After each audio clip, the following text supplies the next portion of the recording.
उसका ये होता है कि मिसाल के तौर पर जब आप पाइथन पढ़ेंगे या कोई भी लैंग्वेज पढ़ेंगे तो आप मिसाल के तौर पर फेसबुक का कोई फॉर्म है या मैं कोई फॉर्म बनाता हूँ, बेटा आपस में बातें नहीं, मैं फॉर्म बनाता हूँ तो मैं एक ऐसा सॉफ्टवेयर तैयार करता हूँ जो 1 सेकंड में 50,000 मरतबा फॉर्म फिल करता है, इतनी स्पीड के साथ डिफरेंट डेटा उठा के। तो मेरी वेबसाइट के ऊपर क्या बन जाएगा, लोड बन जाएगा।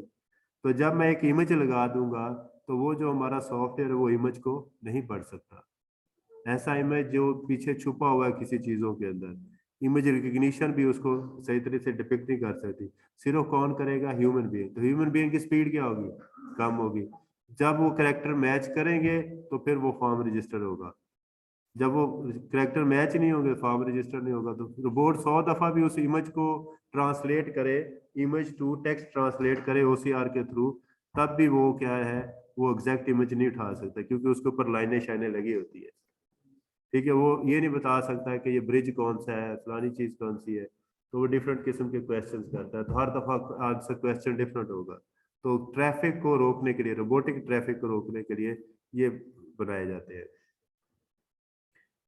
अभी है सर्फिंग ऑफ द वेब। इसका मतलब क्या है कि आपने इंटरनेट के ऊपर सर्च कैसे करना है।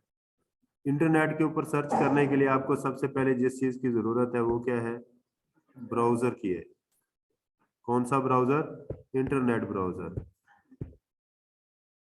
इंटरनेट ब्राउजर क्या करता है, ये इंस्टॉल होता है क्लाइंट एंड पे, यहाँ से रिक्वेस्ट सेंड करता है, रिक्वेस्ट सेंड करने के बाद उस सर्वर पे जाता है जिस पे रिक्वेस्ट सेंड की जाती है। मिसाल के तौर पर यहाँ पे अगर मैं आपको दिखाऊं,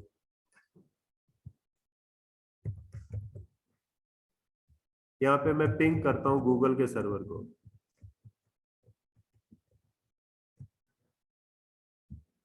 तो क्या आएगा कि google.com जो एक सर्वर है, ये उसका नेम है google.com। उसके बैक एंड पे क्या चीज काम कर रही है, आईपी एड्रेस काम कर रहा है। आईपी एड्रेस असल में सर्वर का एड्रेस होता है जिस जो इंटरनेट के थ्रू या नेटवर्क के थ्रू जो होता है ना, एक्सेस होता है। अब ये मुझे रिप्लाई कर रहा है। अब मैं जब इस सर्वर को ओपन करता हूँ यहाँ पे, अब ये देखिए मैंने लिखा है और इसको क्लिक किया तो google.com ओपन होगी। ठीक है, ये जैसे शिनाख्ती कार्ड याद करना, नंबर उसका याद करना बहुत मुश्किल होता है, इस तरह आईपी एड्रेसेस को याद करना बहुत मुश्किल होता है। google.com नेम सेम है आपका। ठीक है, मुझे नाम आपके जल्दी याद हो जाते हैं, शिनाख्ती कार्ड नंबर मुझे कभी भी याद नहीं होंगे, सिवाय एक दो के जो मैं खुद बैठ के 5-10 मिनट लगा के याद करूं तो फिर है। इसी तरह मोबाइल नंबर जो आप रूटीन में डेली बेसिस पे जिन दोस्तों को, भाइयों को, या जैसे मैं अपनी वालदा को डेली बेसिस पे कॉल करता हूँ, या फिर घर में अपने या मेरे दोस्त हैं, उनके नंबर याद होते हैं, बाकी मुझे किसी का नंबर याद नहीं है। मैंने जब कोई आप नंबर मांगेंगे, जी जी अंजुम का नंबर क्या है, फारूक का नंबर क्या है, तो मुझे नहीं पता, लेकिन मुझे इनके नाम याद हो जाएंगे। इसी तरह अगर मैं यहाँ पे पिंग करता हूँ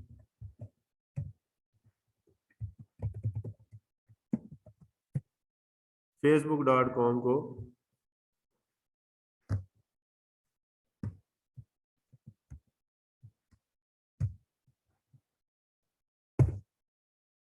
ठीक है, तो ये क्या चीज है, facebook.com ओपन हो जाती है। अब ये इसका रिप्लाई वगैरह आता है। जो आईपी एड्रेसेस होते हैं ना, ये मुख्तलिफ टाइप्स के होते हैं। ठीक है, वो जब हम नेटवर्किंग के चैप्टर पढ़ेंगे ना, उसमें फिर मैं आपको बताऊंगा कि आईपी एड्रेसेस का फॉर्मेट क्या है, फिर IP4 से IP6 में हम क्यों कन्वर्ट हो गए हैं। ठीक है, आईपी इंटरनेट प्रोटोकॉल एड्रेसेस का वर्जन 4 से वर्जन 6 में हम क्यों चले गए हैं, क्या वजूहत थी। बेटा ये वो क्वेश्चंस हैं जो आपको जब किसी जॉब के लिए अप्लाई करेंगे ना, गवर्नमेंट की जॉब के लिए या किसी और जॉब के लिए, तो इसमें क्या होता है, ये चीजें पूछी जाती है। लेकिन मेरा मकसद ये है कि आप जॉब वाले चक्कर से बाहर आ जाए, जॉब वाले चक्कर से बाहर आए, आप जॉब सर्च ना करें, जॉब क्रिएट करें। अगर आप मशीन लर्निंग प्रोग्रामिंग सीख लेते हैं, आप अपना एक प्रोजेक्ट बनाए, उस प्रोजेक्ट के ऊपर लोग काम करें। आप ना सिर्फ जॉब क्रिएट करने के चक्करों में पड़ेंगे ना तो ज्यादा फायदा है। जब आप जॉब के पीछे भागेंगे तो फिर जॉब आगे आगे होगी, आप पीछे पीछे होंगे, आपकी वर्थ ही नहीं लोग लगाते। मैंने खुद देखा है, मैं बहुत से सॉफ्टवेयर हाउसेस मैंने काम किया है। होता यह है कि जब आपकी सैलरी जो होती है उस वक्त 80-90 हज़ार रुपये वो सैलरी थी 2007-8 में। 80,000 90,000 स्टार्टिंग पे मिल जाती थी अच्छे सॉफ्टवेयर हाउसेस में। अभी तो 8-8 लाख 6-6 लाख तनख्वाह देते हैं। ठीक है, लेकिन उसमें यह है कि आपको साथ कुछ आपकी, आप उनको 12 लाख कमा के देंगे तो वो 6 लाख देंगे ना, ऐसे तो नहीं है। या फिर आप अपना प्रोजेक्ट बना लें। ये मुस्तकबिल.com चल रही है, रोजी.pk चल रही है, इस तरह किस्म की वेबसाइट्स बनाएं, उनको चलाएं, साथ एसईओ का काम सीखें। डिफरेंट सिनेरियोज पे आप अर्निंग करना चाहते हैं तो, लेकिन वो स्किल सीखें जो स्टेट ऑफ द आर्ट है, जिसकी दुनिया में मांग है। वेबसाइट बनाना कोई मुश्किल नहीं है, वो तो वर्डप्रेस के अंदर जनाब जी 10 से 15 मिनट के अंदर पूरी वेबसाइट तैयार हो जाती है।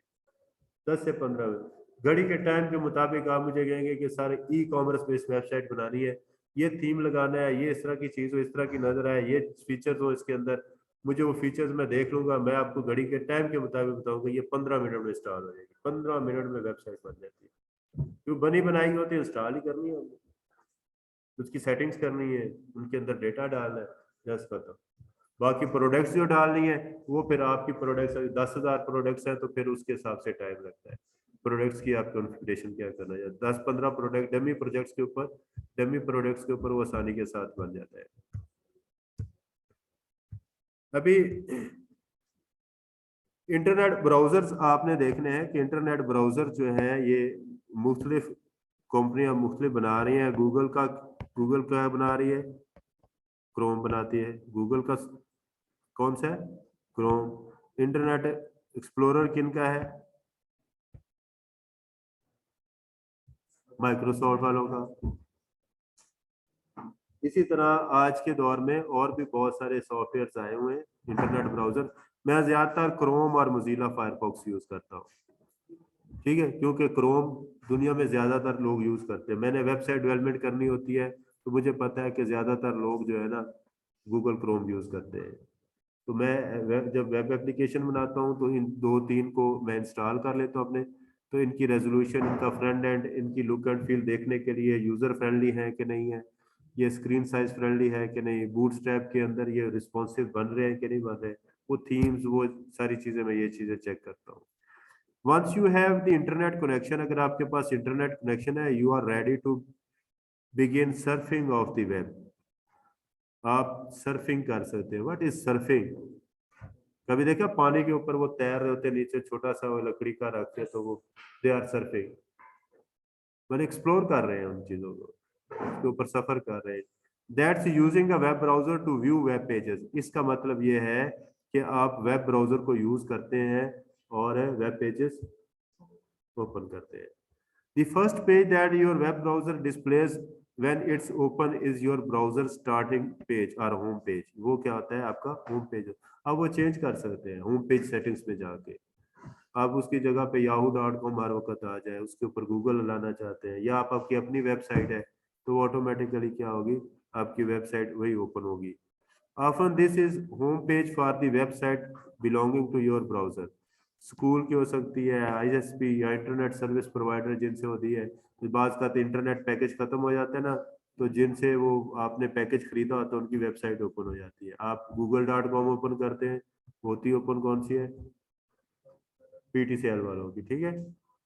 However, you can use browser customization option for changing the current home page। आप इसको चेंज भी कर सकते हैं। चेंज कैसे कर सकते हैं, यहाँ से जाते हैं सेटिंग्स में जाके। ठीक है, फिर हर एक का अलहदा अलहदा है। मैंने your Google account customise your Google performance, तो ये डिफरेंट, इसके यहाँ प्राइवेसी को है, अपीयरेंस को है, ये सारी सेटिंग्स है यहाँ पे। ठीक है, अपीयरेंस में अगर जाते हैं तो यहाँ पे थीम किस तरह का लगाना है, बटन कैसे हैं, फॉन्ट साइज क्या है, फॉन्ट साइज क्या हो, कस्टमाइज फॉन्ट्स किस तरह के हो, पेज जूम कितना हो, सर्च इंजन कौन सा यहाँ पे यूज हो रहा है, सर्च इंजन कौन सा यूज करना चाहते हैं, यहाँ पे मैनेज सर्च इंजन पे जाए। ये बहुत सारे सर्च इंजन लगे हुए हैं यहाँ पे, तो जौन सा भी आपने यहाँ पे यूज करना है। डिफॉल्ट ब्राउजर कौन सा लगाना है, Google is your default browser, कोई और ऑन स्टार्टअप के ऊपर क्या चीजें नजर हो, open a new tab, continue where you left, जब जहां से आपने छोड़ा वहीं से स्टार्ट करें। तो ये इसकी सेटिंग्स में जाके आप इसको कस्टमाइज कर सकते हैं, डाउनलोड्स को कर सकते हैं, एक्सेसिबिलिटीज यानी कि अगर कोई ऐसा शख्स जिसको नजर नहीं आता तो उसके हिसाब से भी आप इसको सेट कर सकते हैं। ठीक है, सिस्टम की मेंटेनेंस के लिए भी कर सकते हैं, गूगल क्रोम के बारे में तमाम इंफॉर्मेशन है। ठीक है, इसको आप ओपन करेंगे तो वर्जन कौन सा चल रहा है, न्यू आपने अपडेट करना है कैसे, ये सारे के सारा इंटरनेट ब्राउजर से आप चेंज कर सकते हैं। हर एक की सेटिंग्स डिफरेंट होती है, लेकिन आप कोशिश कर रहे हैं कि सबका सिनेरियो सेम हो, सबका सिनेरियो सेम हो ताकि यूजर को यूज करने में आसानी हो। ये यूजिंग यूआरएल्स एंड हाइपरलिंक्स। ठीक है, जब हम कोई पेज ओपन करते हैं, मिसाल के तौर पर मैं यहाँ पे एक वेबसाइट ओपन करता हूँ। ये एक वेबसाइट है पंजाब पब्लिक सर्विस कमीशन वालों की। तो ये यूआरएल है, इसमें ये जो इसका यूआरएल है universe resource universal resource locator. तो इसमें ये टेक्स्ट जो है ना, ये लीनियर टेक्स्ट है, इसके ऊपर क्लिक करने से कुछ नहीं हो रहा, ये सिर्फ सिलेक्ट होता है। लेकिन ये वाला टेक्स्ट है, इसके ऊपर मैं क्लिक करता हूँ तो ये किसी और पेज पे किसी और फाइल पे चला जाता है। तो ये हाइपर टेक्स्ट कहलाता है। ये क्या कहलाता है? हाइपर टेक्स्ट होता है। ये टेक्स्ट जरूर है लेकिन हाइपर टेक्स्ट है। ये इमेज मिसाल के तौर पर यहाँ पे इमेज लगी हुई है, तो ये टेक्स्ट नहीं है, ये हाइपर इमेज है। ठीक है, हाइपर इमेज और हाइपर टेक्स्ट सेम ही है, एक एक में इमेज लगा होता है और एक में टेक्स्ट लगा होता है। ये बनता कैसे है? ये बनता है जब आप इसका कंट्रोल सोर्स देखते हैं तो ये सारी HTML लिखी हुई है, HTML CSS जावास्क्रिप्ट, ये सारी यही वाली चीजें लिखी हुई है। ये जो अभी मैं 1 जनवरी से कोर्स स्टार्ट करने लगा हूँ, यही चीजें मैं आपको सिखाऊंगा कि आपने HTML का कोड यूज करते हुए इस तरह का वेब पेज कैसे बनाना है, इस तरह की लुक एंड फील कैसे नजर आएगी। ठीक है, तो ये फ्रंट एंड का डिफरेंट है, बैक एंड पे डेटाबेस में कैसे इंसर्ट होगा। यानी यहाँ से आप जब लॉगिन वगैरह करते हैं अप्लाई ऑनलाइन, तो ये जाहिर बात है जिस मसले इसके ऊपर आपने अप्लाई करना है, तो आप देखेंगे ये बैक एंड में आपका डेटा सारा स्टोर होता है। मसलन इस जॉब के लिए अप्लाई करना है या नेक्स्ट किसी और जॉब के लिए अप्लाई करना है, तो ये सारी इंफॉर्मेशन कहाँ से उठ के आ रही है? डेटाबेस से उठ के आ रही है। तो डेटाबेस के साथ ये कैसे कनेक्ट करता है, ये सारी बातें वो 3 माह के कोर्स में मैं आपको कंप्लीट करवाऊंगा। तो ये ब्राउजर है, ये इसका यूआरएल है। ठीक है, इसके फिर पार्ट्स हैं, आपके सामने मैं बता देता हूँ कि ब्राउजर का ये कंट्रोल आइकन्स है, ये कंट्रोल आइकन्स है, ये इसका टाइटल पेज है, टाइटल ऑफ दी, ये इसका यूआरएल है। ठीक है, ये इसकी बॉडी के अंदर ये तमाम पेज सारे का सारा नजर आ रहा है। ये जो आइकन्स हैं, ये जो टेक्स्ट है, इसके ऊपर क्लिक करने से नई फाइल ओपन होती है, तो ये हाइपरलिंक टेक्स्ट है। ठीक है, ये इमेज है मिसाल के तौर पर, इसके ऊपर क्लिक करने से क्या होता है, नई मतलब कि हो सकता है इनकी गैलरी पड़ी हो वहां पे, ये जो स्टूडेंट्स हैं जो पास आउट हुए हैं इनकी गैलरी पड़ी हो। ठीक है, ये यूआरएल जहाँ पे लिखा हुआ है इसको एड्रेस बार बोलते हैं, इसको क्या बोलते हैं? एड्रेस बार बोलते हैं। और ये आपका क्रोम का मेन्यू है, ये आपका क्रोम का मेन्यू है। ठीक है, और अगर आपने किसी वेबसाइट को सेव करना है फ्यूचर यूज के लिए कि यार ये उसको आप क्या कर सकते, कंट्रोल D करके उसको बुक मार्क कर सकते हैं। ठीक है, यहाँ पे जी जॉब्स इन PPSC, इसका नाम चेंज कर लें ताकि आप इसको बाद में याद कर सकते हैं। ठीक है, अब जैसे ये पेज आएगा ना, तो ये वाला जो आइकन है ये आपको डिफरेंट कलर का नजर आएगा, डिम नहीं होगा। है?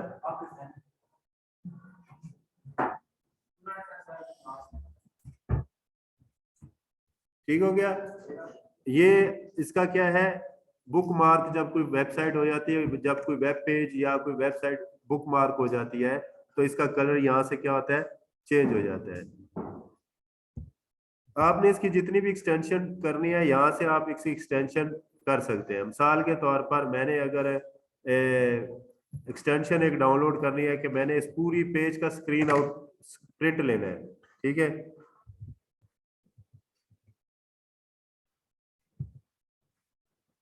यहाँ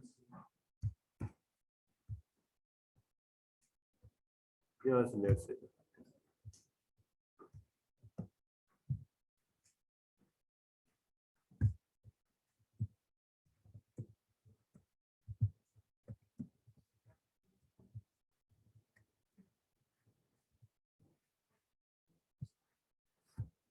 ये गूगल एक्सटेंशन है। यहाँ पे मैं अगर इंस्टॉल करना चाहता हूँ तो ये फुल पेज कैप्चर करने के लिए एक एक्सटेंशन है। ये गूगल क्रोम की एक्सटेंशन होती है, आप इसमें बहुत सारे एक्सटेंशन डाउनलोड कर सकते हैं। ऐड टू क्रोम, क्रोम में ये ऐड हो जाएगी, ऐड एक्सटेंशन।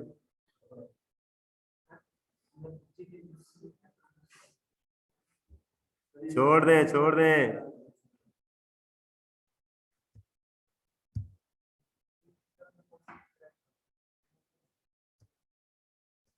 अब ये देखिए, ये फुल पेज का आ गया, ये यहाँ पे आ गई है यहाँ। अब इसकी डिटेल में जा सकते हैं तो ये डिटेल इसकी सारी यहाँ पे नजर आ जाती है। अलाउ इन, इधर भी है allow access to file URL, ये आपने कर दिया। अब मिसाल के तौर पर ये हमारा पेज है, इसका मैं प्रिंट लेना चाहता हूँ, तो यहाँ पे इस पे मैं क्लिक करूंगा तो अब ये देखिए इसको प्रिंट लेना शुरू कर दिया है इसने पूरे पेज का। अब इसको पीडीएफ में सेव करना चाहते हैं, पीडीएफ में, ठीक है, किसी और फॉर्मेट में सेव करना चाहते हैं, किसी और फॉर्मेट में सेव कर रहे हैं, ये पीडीएफ में सेव कर लें तो ये पूरे पेज का क्या होगा। इसी तरह और भी एक्सटेंशन है।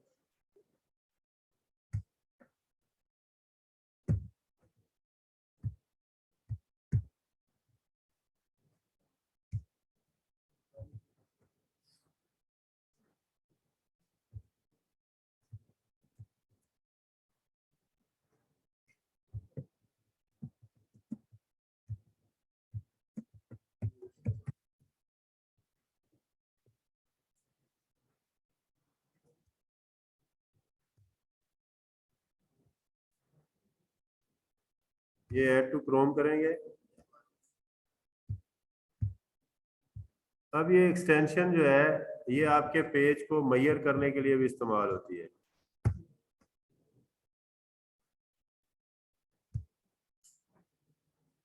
ये मिसाल के तौर पर ये आपने पेज यहाँ पे बनाया है, ये मैयर रेट है। अब ये देखिए मैं मैयर करना चाहता हूँ यहाँ से लेके यहाँ तक कितना इसका साइज है, ये कितनी, तो ये पिक्सल्स में बता रहा है, ठीक है। इसकी सेटिंग करके इसको इंचेस में और इसमें भी कन्वर्ट किया जा सकता है। तो बहुत सारी एक्सटेंशंस हैं जो आप ब्राउजर के अंदर ऐड भी कर सकते हैं, रिमूव भी कर सकते हैं। डिपेंड करता है कि आपकी रिक्वायरमेंट क्या है, आपने करना क्या है इसके ऊपर। जी बेटे, बहुत सारी चीजें हैं, स्निपिंग टूल्स भी इस्तेमाल हो सकते हैं। इसका प्रिंट लेके तो इसको उसमें उसके अंदर वर्ड के अंदर भी इसको इसकी मेजरमेंट ली जा सकती है, लेकिन वो एग्जैक्ट नहीं होती, ये बिल्कुल एग्जैक्ट दे रहा होता है। ये एक्सटेंशन आप खुद भी बना सकते हैं, गूगल एक्सटेंशन आप खुद भी बना सकते हैं। जय पी एम।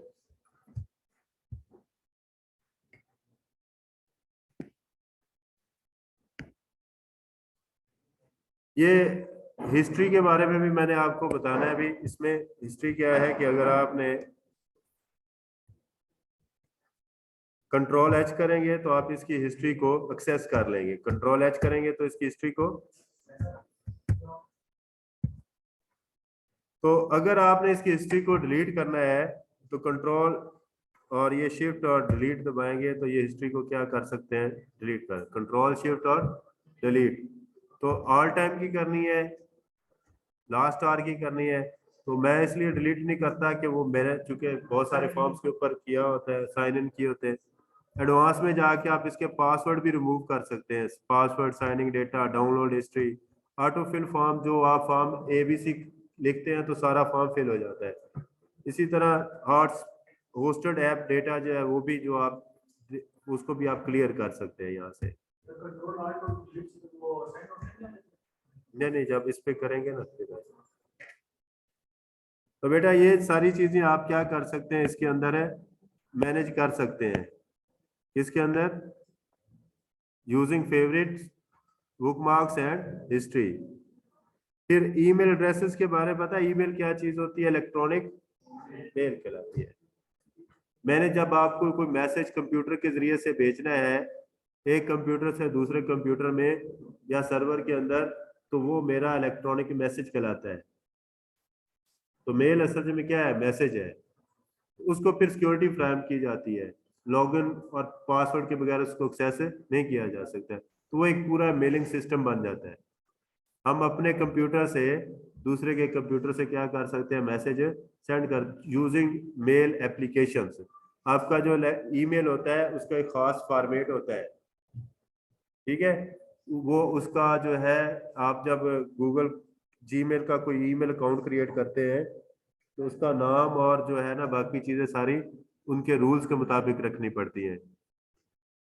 फिर ये ईमेल जो होती है ये कैसे काम करती हैं कि मिसाल के तौर पर अगर आपके पास ये ईमेल एड्रेस है ये वाला, ठीक है, तो आपने इस कंप्यूटर से भेजा है इसको, तो ये सर्वर्स के थ्रू होके आता है, पूरे नेटवर्क्स के थ्रू से होके आता है, इंटरनेट के थ्रू होके आता है।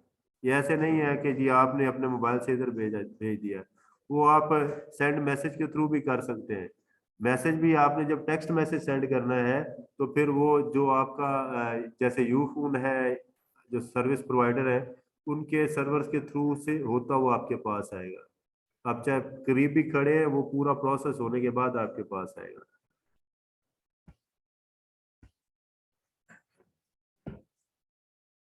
अच्छा, ये चीजें अब आपने खुद पढ़नी है। Benefits of technology oriented society, वो सोसाइटी जो टेक्नोलॉजी को यूज करती है उसके क्या फायदे हैं। अगर हमारी टेक्नोलॉजी जो है हमारी सोसाइटी के अंदर टेक्नोलॉजी का आम चीजें हो जाएं तो फिर हमें ज्यादा फायदे हैं। नुकसानात भी हैं, ये नहीं कि नुकसानात नहीं है, नुकसानात भी हैं, फायदे भी हैं। लेकिन अगर कंट्रोल हालत में रखा जाए तो ये हमारी जो है ना फायदे ही फायदे। मिसाल के तौर पर वो बंदे जो टाइप नहीं कर सकते उनके लिए स्पीच रिकग्निशन बन गया है। जैसे अभी मैं गूगल में सर्च करता हूँ तो वो उसके माइक पे क्लिक करता हूँ तो वो मेरी आवाज को क्या करता है? एज इनपुट ले रहा होता है, उसको टेक्स्ट में कन्वर्ट कर रहा होता है, आउटपुट बना के उसके लिए उसको इनपुट देता है, फिर बाद में वो टेक्स्ट की सूरत में जा रही होती है। क्लियर हो गया ना? तो सोसाइटी के अंदर टेक्नोलॉजी का बहुत ज्यादा फायदा होता है। जितने लोग ज्यादा टेक्नोलॉजी यूज करेंगे उतने ज्यादा काम जल्दी होंगे। जैसे बैंकिंग सिस्टम आपके चल गए हैं, तो मेरे पास अगर मैंने किसी को अगर मुझे कल आया था वो आदमी, तो वो कहता है कि मुझे चेक साइन करके दो, दूसरा चेक भर के दो, फिल करके दो, इतने पैसे फिल करने, उसको नहीं पढ़ना आता ना, ना लिखना आता है, तो वो चेक की सूरत में ना वो कर रहा था। अब मैंने उसको फिर संडे को एक दफा बुलाया, मैंने कहा कि आपके पास मोबाइल होते हैं तो इसके ऊपर मैं कर देता हूँ, आपने कोई पैसे भेजने हो या करने हो तो इसके थ्रू कर दे। फिर उसका बेटा साथ है, उसको फिर सारा समझा के, तो उससे फिर फायदा क्या होगा कि वो बैंक में जाने के चक्कर से बच गया। इसी तरह टाइम वेस्टेज है, जितने पैसे सेंड करने, जस्ट इन अ मिनट आप किसी को पैसे रिसीव, किसी से पैसे रिसीव भी कर सकते हैं और सेंड भी कर सकते हैं। परचेजिंग करनी है वो आपके लिए आसान है।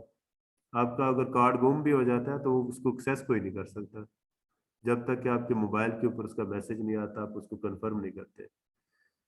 तो ये बेनिफिट्स है किस चीज के। और risk of technology oriented societies के रिस्क भी हैं। ये मैंने नहीं बेटा पढ़ाना। रिस्क क्या है कि वायरस आ सकता है, आपके पूरे के पूरे सिस्टम्स जो है। हाँ, हाँ जारी बात है, सिक्योरिटी नहीं होगी सिस्टम्स की तो आपके अकाउंट्स में से पैसा सारा हैक हो सकता है। हाँ होते हैं, क्यों नहीं। वायरसेस आ सकते हैं, फिर इसका मिसयूज हो सकता है, आपका डेटा कीमती पड़ा हुआ है, इलेक्ट्रॉनिक डिवाइसेस हैं, बर्न हो जाती हैं, इशू बन सकता है, बहुत सारे इसके नुकसान आते हैं। फिर सिक्योरिटी इश्यूज है, ये मैं ऑलरेडी आपको बता चुका हूँ। ये बेटा मैंने खुद नहीं पढ़ना है, इसमें कोई जो है वो पढ़ाने वाली बात नहीं है इसके अंदर, ठीक है? जैसे हमारे आगे फिजिकल डिवाइसेस आएंगे ना, उनके बारे में, उनकी वर्किंग कैसे होगी वो मैं आपको पढ़ाऊंगा। ये तो सीधे सीधे फायदे और नुकसान आते हैं। ये क्वेश्चन लाजमी आता है पेपर में, ये याद रखिएगा। ये जो आज वाला जो है ना इंटरनेट ब्राउजर क्या होते हैं, यूजेज कैसे होती हैं, सर्फिंग क्या चीज़ है, यूआरएल्स क्या होते हैं, कौन सी लैंग्वेज को ये सपोर्ट करते हैं ब्राउजर। ठीक है, इंटरनेट साइट, आ जाओ बेटा, आ जाओ। अच्छा चलो ठीक है। ये कहाँ पे था? चलो, सिक्योरिटी इश्यूज हैं। One of the most common online security risk today is your computer becoming infected with malware programs. ये वायरसेस होते हैं। ठीक है, इसका पूरा एक स्केच मैं बना के बताऊंगा कि वायरसेस क्या होते हैं, मैलवेयर क्या होते हैं, ट्रोजन क्या होते हैं। ठीक है, और भी बहुत सारे किस्म के वायरसेस होते हैं जिनकी टाइप्स होती हैं, उनका तरीका वारदात क्या होता है कि वो कैसे अटैक करते हैं। आपको पता नहीं होता, कुछ टाइम सिनेरियो बेस्ड पे चल रहे होते हैं। वक्त आता है जैसे ही वो खास मखसूस उनका जो टाइम पीरियड आता है उसमें फिर वो एक्टिवेट हो जाते हैं। आप समझते हैं कि मेरा सिस्टम बिल्कुल जो है वो ठीक चल रहा है। ट्रोजन्स होते हैं आपके सामने जनाब जी, वो तस्वीर आती है, फारूक की तस्वीर आती है, बड़ी अच्छी तस्वीर आ रही है, जैसे अभी तस्वीर आई है। तो हम कहते हैं यार कितनी प्यारी तस्वीर है, क्लिक करते हैं कि यार इसकी और तस्वीरें देखें। हाँ, माहिरा, माहिरा नहीं। अच्छा, फिर वो तस्वीरें देखते देखते हम कहते हैं यार एक तो ये, इसको मैं वॉलपेपर बनाता हूँ ना इसका। मैं क्लिक करता हूँ, जैसे मेरे सिस्टम पे डाउनलोड होती है दी वायरस एक्टिवेट्स, उसी वक्त आपका कंट्रोल आपके हाथ से निकल निकल चुका होता है फिशिंग में। ठीक है, फिर लास्ट पे है प्राइवेसी इश्यूज। तो इंटरनेट बेस्ड सोसाइटी के जहाँ पे फायदे हैं वहाँ पे नुकसान भी हैं। सबसे बड़ा रिस्क जो है आपकी प्राइवेसी का है। प्राइवेसी में ज़रूरी नहीं है कि आपकी तस्वीरें हैं या आपकी जो चैटिंग्स है दूसरे दोस्तों के साथ, ठीक है, वही आपकी प्राइवेसी है। प्राइवेसी से मुराद ये नहीं है, आपका जो तर्ज रहन सहन है, आपकी जो पसंदीदा चीज़ें हैं, आप प्रॉपर्टी में इंटरेस्ट रखते हैं, आप जॉब्स में इंटरेस्ट रखते हैं, आप गाना सुनने में इंटरेस्ट रखते हैं, आपके इंटरेस्ट बेस्ड जितनी भी आपकी जो चीज़ें होती हैं वो सारी की सारी आपकी प्राइवेसी कहलाती है। पता है, गूगल क्रोम जब आप साइन करते हैं तो आपकी प्राइवेसी लीक करता है। वो क्या करता है कि आपको फिर वही एड्स दिखाता है। मसलन मैं अगर यूट्यूब पे गाने सुनता रहूंगा तो मुझे फिर उसी रिलेटेड गाने जो है ना मुझे सजेस्ट करेगा, और वो बैक एंड में पता है क्या कह रहा होता है, जी हम इसलिए चोरी कर रहे हैं, आपकी प्राइवेसी इसलिए करते हैं ताकि आपके मिजाज के मुताबिक आपको कंटेंट फराहम किया जाए। लेकिन फिर उसी चीज को वो कैसे यूज करता है कि उसके ऊपर ऐड जो आएंगी उसी के हिसाब से आएंगी। मैं जब एक दफा प्लाट खरीदने लगा, 2016-17 की बात है, तो मैं इसी तरह वो प्रॉपर्टी वाली वेबसाइट पे जाके चेक किया करता था, तो मुझे गूगल यूट्यूब पे भी वही एड्स आने शुरू हुए। हालांकि मैं प्रॉपर्टी वाली ज़मीन.com के ऊपर जाके मैं सर्च करता था, लेकिन आते मुझे यूट्यूब पे थे। फेसबुक पे वही आने लगे। ये सारा डेटा बैकएंड पे क्या करते हैं, शेयर करते हैं एक दूसरे के साथ। हाँ, एक दफा मैंने एक लैपटॉप लिया मेरे कजन ने, तो उसने मुझे कहा कि मुझे बैंक के थ्रू लेके दो। उस वक्त तकरीबन 1,40,000 का था, 1,04,000 का था। मैंने उसको लेके दे दिया। अब उसके बाद 3 साल मुसलसल मुझे बैंकों से कॉल आती रही है कि अभी सर आप एक लैपटॉप है, सर एक और लैपटॉप है, सर ये टैब है, सर ये चीज़ है, सर ये आप खरीदना चाहेंगे। मतलब कि वो मेरा डेटा फिर क्या करते हैं, शेयर करते हैं। तो ये प्राइवेसी बहुत बड़ा इशू है। सोसाइटी बेस्ड जो जिस सोसाइटी में हम रह रहे हैं इसके अंदर ये नहीं है कि मैंने जनाब जी, मिसाल के तौर पर है, आपके पेपर हो रहे हैं या मेरी यूनिवर्सिटी में पेपर हो रहे तो पेपर हैक कर लिए तो मैंने प्राइवेसी उनकी लीक कर दी है। नहीं, ये प्राइवेसी नहीं है, ये तो स्टीलिंग है। प्राइवेसी तो ये है कि आपका जो स्टेटस है, आपकी जो इस टाइम वर्थ है, उसको वो डिपिक्ट कर देते हैं लोगों के सामने। बाहर के लोग इसके ऊपर केस कर देते हैं। हमारे यहाँ पे कोई कत्ल भी हो जाता तब भी केस नहीं होता। बाहर अगर आपका गूगल क्रोम से कहा ना, वो गूगल क्रोम तो हमारी जो लोकेशन भी फाइंड करता है, हम कहाँ कहाँ पे जाते हैं, किस किस जगह पे जा रहे हैं, कैसे जा रहे हैं। मैंने तो जानबूझ के ऑन किया होता है ताकि गूगल को पता चले कि मैं शरीफ बच्चा हूँ। ठीक है भाई, मैं अपनी मामा पापा का तो बच्चा ही हूँ, अपनी मामा पापा का बच्चा। अभी तो आप पैदा ही नहीं हुए। क्लियर हो गया? ये चैप्टर बेटा आपका कंप्लीट हो चुका है। ये लास्ट 4 स्लाइड्स 5 स्लाइड्स आपने लाजमी पढ़नी है। इस स्लाइड्स में सिर्फ और सिर्फ मैंने ओवरव्यू आपको दे दिया है। इसमें टेक्निकल वर्ड्स भी यूज होते हैं, कुछ आपका आइडिया ज्यादा होगा तो आप इसको बेहतर तरीके से इम्प्लीमेंट कर सकते हैं। क्लियर है ना?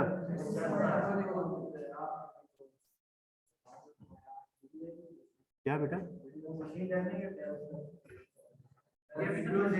ये देखिए, आपने जाना है पाइथन। ये देखिए,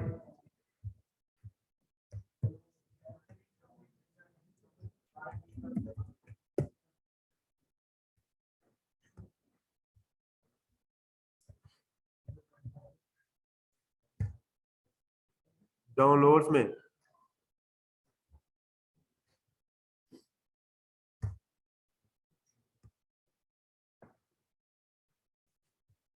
अब इसमें जो डाउनलोड पाइथन 3.1.0 ये आपने डाउनलोड कर लेना है। लेकिन याद रखिएगा, जब आप एआई बेस्ड सिस्टम बनाना शुरू करेंगे तो उसके बैक एंड पे टेंसर फ्लो यूज होता है और भी बहुत सारी लाइब्रेरीज यूज होती हैं। ठीक है, तो फिर आपने जो टेंसर फ्लो को सपोर्ट करता होगा वर्जन वही डाउनलोड करना है। वो फिर जब टेंसर फ्लो करेंगे ना, फिर टेंसर फ्लो का वर्जन आप अपडेट करते रहे, आपको अपडेशन का पता चल जाएगा ना, तो आप टेंसर फ्लो पुराना है तो टेंसर फ्लो नया कर ले ताकि वो इस के बराबर आ जाए। या अगर आपको वो वाला वर्जन नहीं मिल रहा तो फिर आप उस हिसाब से इसको एडजस्ट कर सकते हैं। इसको मैं डाउनलोडिंग पे लगा देता हूँ।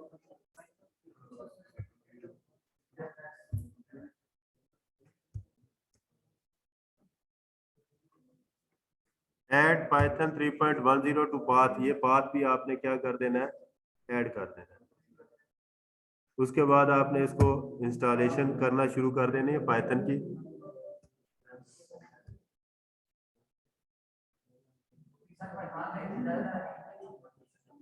यार हैकिंग छोड़ दें दिमाग से, ये और भी बहुत से मकसद के लिए इस्तेमाल होती है। ये याद रखिएगा बेटा, हैकिंग एक छोटा सा टूल है। हैकिंग जो है एक छोटी सी टर्म है, इससे भी बड़े बड़े काम आप कर सकते हैं। जी, लाइनेक्स, लाइनेक्स वो सिस्टम के अंदर फिर इंस्टॉल करेंगे, ये जो इधर सिस्टम पड़े ना है? वो कर सकते हैं, वो भी कर सकते हैं ऑपरेटिंग। लेकिन जो लाइनेक्स है ना, उसके लिए जरूरी है कि आपके पास फ्री स्पेस अवेलेबल है, या लाइनेक्स चलेगी या फिर विंडोज चलेगी, दोनों में दोनों इंस्टॉल हो जाते हैं। चॉइस फिर आपके पास आ जाती है, लाइनेक्स स्टार्ट करनी है या वो करनी है। लेकिन जो विंडोज है ना, इसमें विंडोज इंस्टॉलेशन करने के कितने तरीके हैं? एक है अनअटेंड इंस्टॉलेशन, एक है न्यू इंस्टॉलेशन, और एक जो है अपग्रेड इंस्टॉलेशन।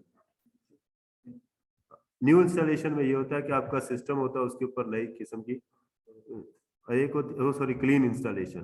क्लीन इंस्टॉलेशन में ये होता है क्या आपने बिल्कुल नए सिरे से हार्ड डिस्क को फॉर्मेट करके उसके ऊपर एक विंडो इंस्टॉल कर देनी है। न्यू इंस्टॉलेशन में ये होता है कि ऑलरेडी आपके पास क्या है, विंडो एक्सपी मौजूद है तो विंडो 10 उसके ऊपर इंस्टॉल करनी है, तो विंडो एक्सपी भी मौजूद रहेगी, विंडो 10 भी मौजूद रहेगी। अपग्रेड इंस्टॉलेशन ये है कि विंडो एक्सपी स्लीट होगी, खत्म हो गई है, उसके ऊपर आप चाहते हैं विंडो 7 करना चाहते हैं तो वो उसको अपग्रेड कर देगी। अपग्रेड करने का फायदा ये है कि कल को अगर आप विंडो 7 में आप काम नहीं कर सकते या आपके सॉफ्टवेयर नहीं चल रहे विंडो 7 में, तो आप उसको अनइंस्टॉल करते हैं, विंडो एक्सपी दोबारा आपके पास आ जाएगी। ठीक है, अनअटेंड इंस्टॉलेशन में ये होता है कि अगर आपके पास 1000 कंप्यूटर है तो आप हर एक के ऊपर एक एक दफा करेंगे तो कितनी देर लगेगी, बहुत ज्यादा देर लगेगी। तो फिर आपको एक मास्टर सिस्टम बनाना पड़ेगा, उसके साथ उन तमाम सिस्टम की कम से कम 40-50 जितने वो सपोर्ट करता है हार्ड डिस्क लगा के उसमें वो आप विंडो कॉपी करेंगे और उसका फॉर्मेट बना के उस बाकी सिस्टम के साथ लगा देंगे। 10 मिनट में वो 4 मिनट में वो सारी अपडेट कर देता है। वो फिर उन सिस्टम के साथ लगाते जाएंगे, वो ऑटोमेटिकली उसको विंडो इंस्टॉलेशन शुरू कर देंगे। नहीं, सर्वर क्लाइंट वाला नहीं बेटा, वो नेटवर्क, नेटवर्क वाला और है, वो स्पीड बहुत स्लो हो जाती है नेटवर्क के ऊपर।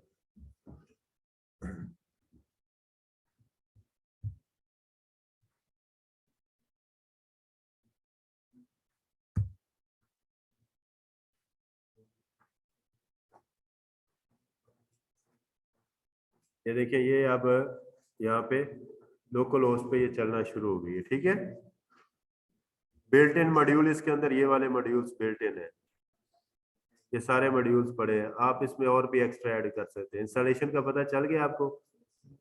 ठीक है, इसके दूसरा कौन सा, टॉर्च क्या बोल रहे थे? जुपिटर। तो डाउनलोड जुपिटर, यहाँ से जुपिटर को भी डाउनलोड कर सकते हैं आप। इसको इंस्टॉल करें, फिर उसका जो जो आपने वो की है, दूसरा सर्टिफिकेशन की है, उसके जो प्रैक्टिकल्स है वो दोबारा करें। सिर्फ मुझे कार्ड नहीं चाहिए, कार्ड तो मैं भी आपको अपने 50 शो कर सकता हूँ।